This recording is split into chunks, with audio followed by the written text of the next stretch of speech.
that infamous game in Florida 2 years ago for you. Just any extra special meaning for that from the other day?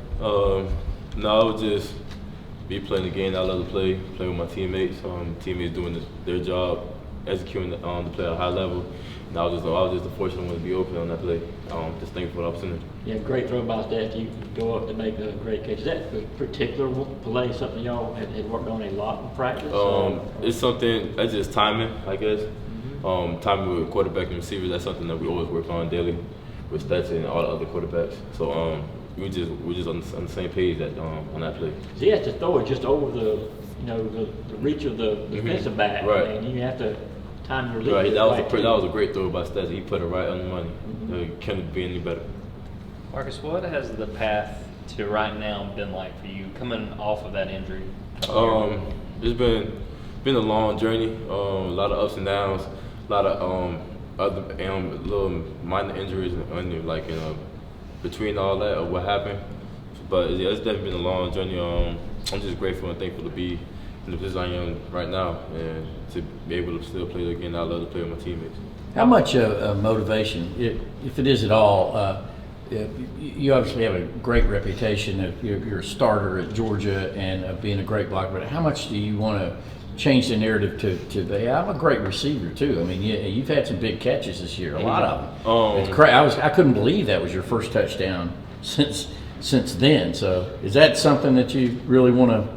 That's something I'm not really focused on. I'm not really focused on any tags that people give me or I'm a blocker or I'm a receiver. I just want to win at the end of the day. Whatever I could do to help put my team in the position to win, that's what I want to do. It don't matter what I'm doing. Catching the ball, blocking, it don't matter. I just want to play ball at the end of the day. Sort of along those lines, what's sort of been your mindset with AD out and just playing that role in since he's been out, it's been like a change of mindset, knowing that I have to step up a little bit more, knowing that he's not playing. So that's something that we've all embraced in the receiver room. Not only me, Ladd, a bunch of other guys, Dylan Bell, a bunch of other guys that have embraced in the receiver room, just knowing that we have to step up and make plays because whether our soldiers is out. You talk so much about, and not just you, but everyone in this program, about the importance of both physical and mental toughness. How has playing and attending the University of Georgia made you a tougher individual? Playing here is really tough, especially everybody see the rewards of us playing on Saturdays, but nobody sees the insides of us coming in the morning, 6 o'clock in the morning, going through spring, going through fall, going through the summer, and all of it is mentally and physically exhausting. So it's not built for everybody. I can say not everybody's built to play here and play here at a high level. So I just feel like it's a tough place to play at. Yeah, Kirby mentioned earlier this week that when he's talking to recruits, he emphasizes how much you guys hit and how physical you are. How much of an adjustment you came from one of the best high school programs in the country. Mm-hmm. How much of an adjustment was that for you, the level of physicality at the University of Georgia and getting adjusted? It was completely flip a page. High school, we hit it, but we ain't really hit like we did here. Every day, especially during the summer, it's every single day. It's something that you gotta embrace because that's our game of football. Mm-hmm. We play physical here at Georgia, so if you don't like it, then you can't be here at Georgia. If you ain't gonna play physical, if you're not willing to put your hands on somebody, then this ain't for you. You ain't supposed to be here. What is it? I assume you guys are aware that you can clinch, the SEC championship game berth this weekend if you win. Is that discussed at all in the locker room? Right now, we're not. Mission? No, we're not. Right now, we're not looking forward to the future. We're not dwelling on the past. We focus on the present. We focused on getting better day by day. We had a good practice today. We're getting ready for practice tomorrow. We got Mississippi State this week. We're going to a very hostile environment.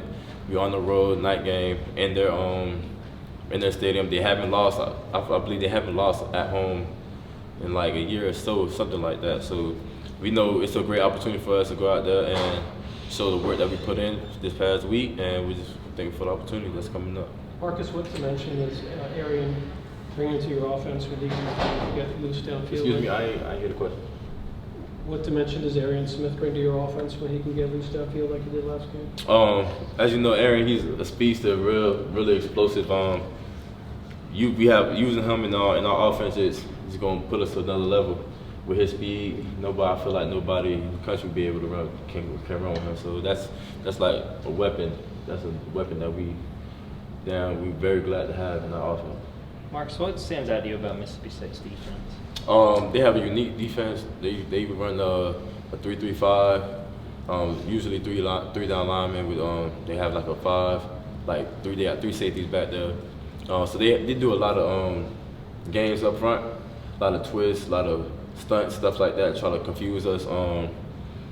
It's just we just gotta attack them out the gate and be physical with them out the gate because they're trying to be physical with us, so we can't get out physical. What's the challenge like for the receivers specifically going against defense like that? I don't say it's just basically just making sure we're running our routes, crisp, getting our depth, making sure that we're executing like we do every week. That's it. How have you seen Warren Erickson and the offensive line kind of improve throughout the course of the year? The O-line, shout out to the O-line, first of all. They make the offense go. Without them, ain't none of this, ain't nothing. We can't move the ball, anything. They've been great this year for us. They've been physical. They've been moving people, getting the block, getting guys sprung open for big runs, and thank you for protecting the quarterback. Kirby said he's noticed them playing with a little bit more confidence. Have you seen that yourself? I haven't really paid attention to the O-line. I'm not gonna lie to you, but in practice, but I damn sure know that they play hard and they're always ready to play for us. You talk about the environment and atmosphere that y'all are going into at Mississippi State. How much has Kirby talked about the cowbells, the thing that makes them so specifically unique? That's something that he emphasized every day. We usually prepare for that by using like crowd noise in the indoor whenever we're practicing to like get you could say like as close to the game as possible. That's how it's going to be in the stadium. So he emphasized it's going to be loud, it's going to be hostile. So we just gotta be able to go in there, block out the noise, and execute and play our game. Have you guys been able to pump in cowbell noise, those ring, anything like that? No, sir. No. No, sir. You ever had to deal with cowbells? No, I've never been to Mississippi State. I did not have to deal with no cowbells, something like that. No. There's none of the coaches out there ringing cowbells? No. Stetson had his little call me moment this past weekend and everything. How much have you seen him change? You've been with him the whole time he's gone through this to where he is this year. Mm-hmm. How much of a different quarterback is he? And can you put in perspective how well he played this past Saturday in particular? He played very well. I've seen his growth since I've been here. He's been here since I've been here. And the growth that he's had has been outstanding. You could definitely see the confidence. He had more confidence in what he's doing on the field and being able to change the play whenever he wanted to get us from a bad play to a good play. And I feel like he's embraced that role, definitely have embraced that role and leading us and just controlling the offense. And this past Saturday, he played a great game. He was hot, making dots, running the ball, doing everything he can to help us win. And he's just been a great leader and a great player for us. Going back to Saturday, you guys had a bunch of big-time recruits on campus also during that game, in that environment, in the rain, and that crowd.